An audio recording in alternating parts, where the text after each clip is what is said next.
It's almost time for the biggest party of the summer. Yay! Party! Woo!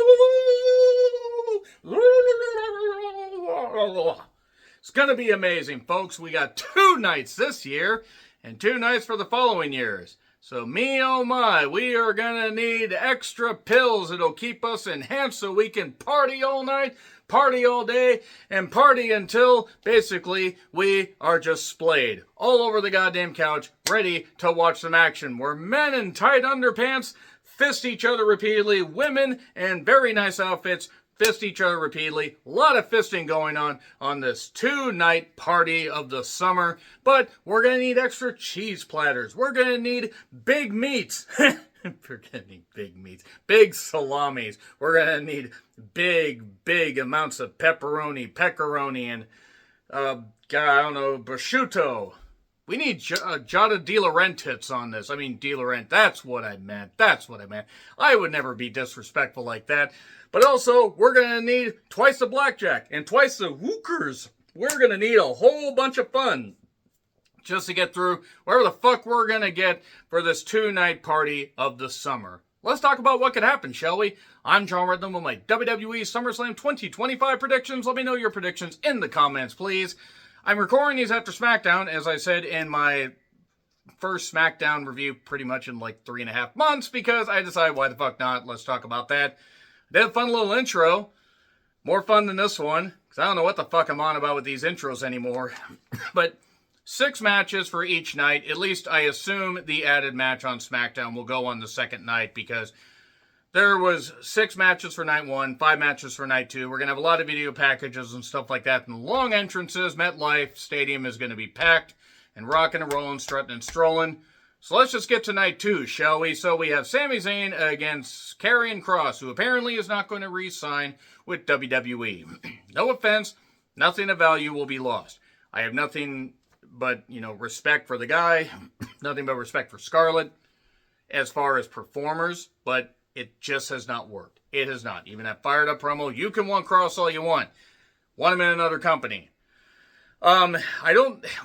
He could go back to TNA because Don Scarlet Fever Callis is no longer there. But that being said, Kross is probably going to lose here. I mean, he has to lose. I don't know why Sami Zayn wouldn't be facing off against, Karrion Kross, unless he was going to win, get his win back, as it were. And maybe they have the rubber match on Raw or something like that, or Clash in Paris, depending on when Karrion's deal's up. But realistically, Sami has to win here. I don't know why he was written off of TV, if he was just going to be back very soon. But yeah, Sami's going to get the victory. Then Roxanne and Raquel against Alexa and Charlotte for the women's tag titles. Roxanne and Raquel should win here. I could see them giving them to Alexa and Charlotte just to have Roxanne and Raquel win them back. But I don't see the point in that. I think Alexa's going to turn. They're probably going to have her join that Wyatt Six thing, because that's what we fucking need, is more of that. But I just don't see this association between Charlotte and Alexa lasting. Because Charlotte wants to be a babyface again. Christ knows why. Nobody wants to cheer her. But yeah, Roxanne and Raquel should retain, because they apparently want to continue to keep Judgment Day all strapped up. Why they're strapping up people that don't deserve it, like Raquel, I have no idea. So I got the chance to retain Orton and Jelly Roll against Drew and Logan Paul. So I have Orton and Jelly Roll winning here, because Logan can continue to take losses, and it's fine. They could have Jelly Roll take the fall. I just have a feeling this is going to be his first match. They're going to find a way to give him the victory. And I hope that he just keeps it basic, because I don't care if he's lost weight. I don't care if he's been training. Bless him. I don't think that this is going to be anything other than a disaster, unless they keep it simple, they keep it tight, they don't let things get out of control. And I'm not saying go 100 miles an hour, I'm not saying go 1 mile an hour. But they got to pace this thing right. If they have to choreograph it or call out the spots and they have to rehearse a lot of these spots, fine. As long as it flows well, the crowd will be into it. But Orton and Drew deserve better than this, and I have not necessarily thought that their feud was all that hot. But at least it's something for them to do. But Orton and Jelly Roll are going to get the victory. It'll make the crowd happy. And then Gunther versus Punk for the world title. Now, I think Gunther will retain, Because I think we're going to have, Seth's group cost Punk. Now, if this whole thing with Seth having the injury is a work, if he tweaked it, but he's not actually hurt that badly, he can come back and cash in. Punk could win, and then Seth could cash in, and we could have more juicing up of that feud. But I really think Gunther's going to retain when Braun and Bronson end up attacking and costing Punk the match. Or at least distracting, doing something when the referee's down. There, some way or another, unless Seth is going to cash in, Gunther's leaving with that title. Roman and Jay against Braun and Bronson. I think I have Braun and Bronson winning this because I think Jay is going to take the pin. Yeet. They could have Bronson take the pin. They shouldn't have Braun take the pin, all due respect. Bronson, as big of a monster as he is, he's gotten in better shape, which no doubt will help his joints and no doubt help him feel better. I do have to, and by the way, he's a great follow on Letterboxd. Watches a lot of movies when he can. But I just have Braun and Bronson winning because I think Jay can take the loss and he can still be over. But Roman coming back and being part of a losing effort, I don't know if he's going to go for that. I don't know if that's going to work for him. Ooh-rah. But Braun and Bronson, I'm going to pick him. Not confidently, but I'll pick him. Tiffany and Jade are probably not going to main event. God forbid. But it will be for one of the women's championships. And Tiffany's held it long enough, and Jade will win. Now, will Jade's reign go well? Probably not. I actually could see it going, to be quite the disaster route. But I think Tiffany and her will at least do enough good spots. Jade is who she is. She looks great. She does have great athletic ability. Piecing it together has not been for her. She's done a few things, but she's far enough along. She should be better, but she's going to get that title. So let's just get on to night 2. So we have Dominic against AJ Styles for the IC title. Now it's going to be AJ Styles, I think, because I think it's about time one of the Judgment Day loses. I don't think it's going to be Roxanne and Raquel unless they win the tag titles right back. AJ is just about done. He's just about done. I think he signed an extension for like a year, but that'll probably come with a title run. Dominic has held it since Mania. Now he could easily, win here by nefarious means and lose it at Clash in Paris. And in fact, AJ winning it at Clash in Paris might be a lot cooler. I think big old stadium show, AJ winning.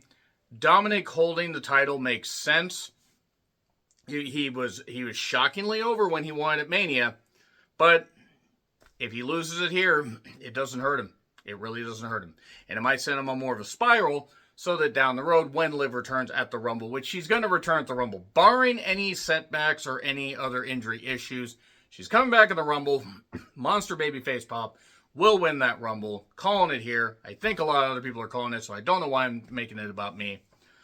But it's going to send Dominic on a spiral here. Here or Clash in Paris, I'm going to go here. AJ wins.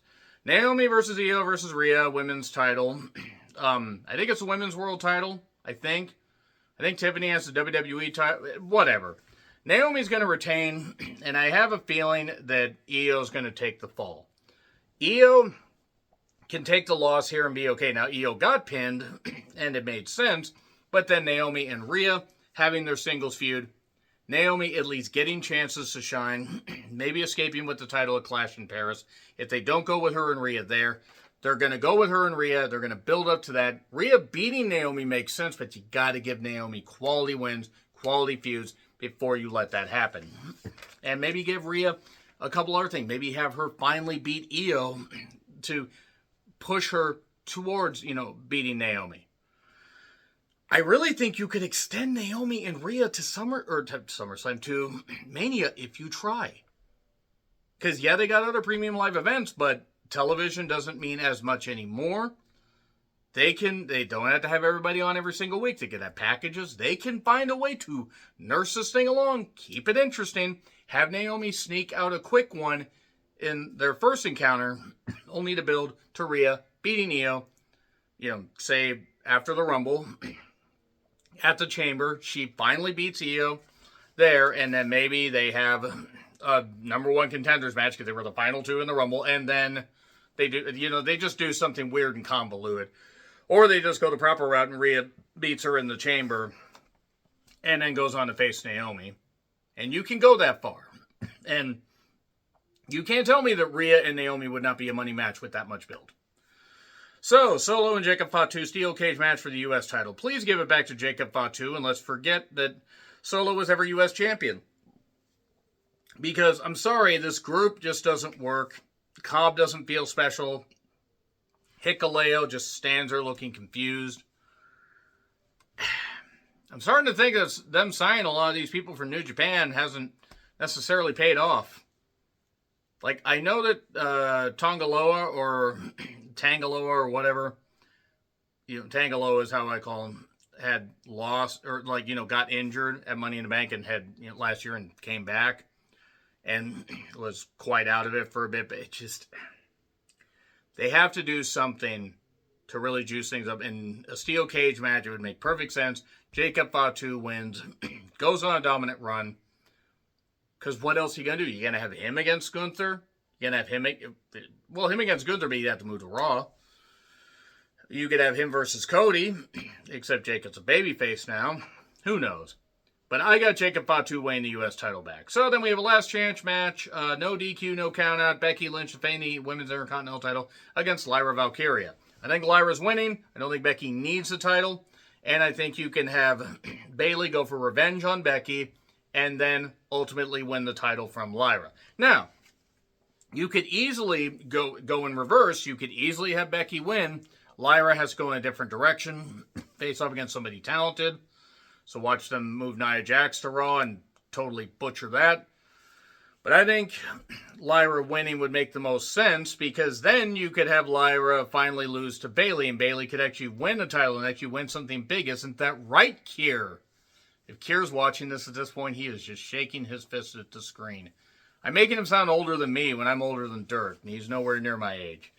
But no, I think... Poor Kier. Great guy. Kier's such a great guy.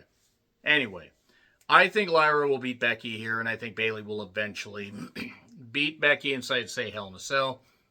Something like that. And then we have Bayley eventually win the Intercontinental title from Lyra. And then you crown somebody new with Bayley getting a nice run into WrestleMania.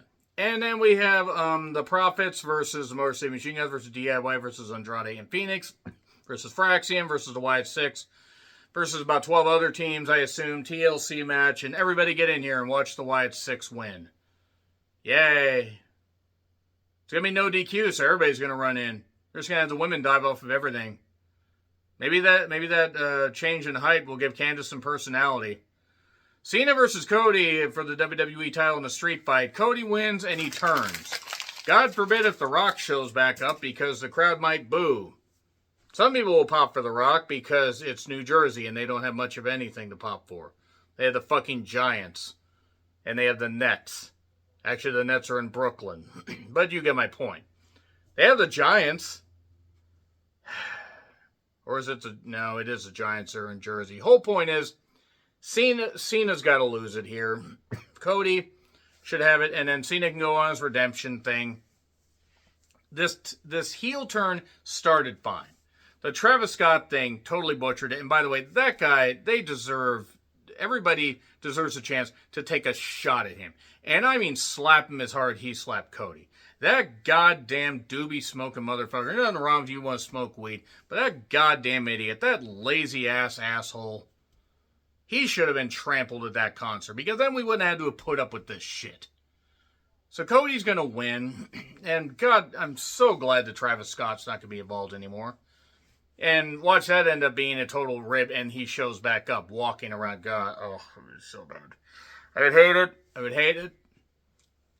Cody's got to win, even as much as I don't like Cody. Because I see through him. Cody's got to win here. Because if he doesn't, then okay, Cena holds it a little bit longer. Has it a Clash in Paris.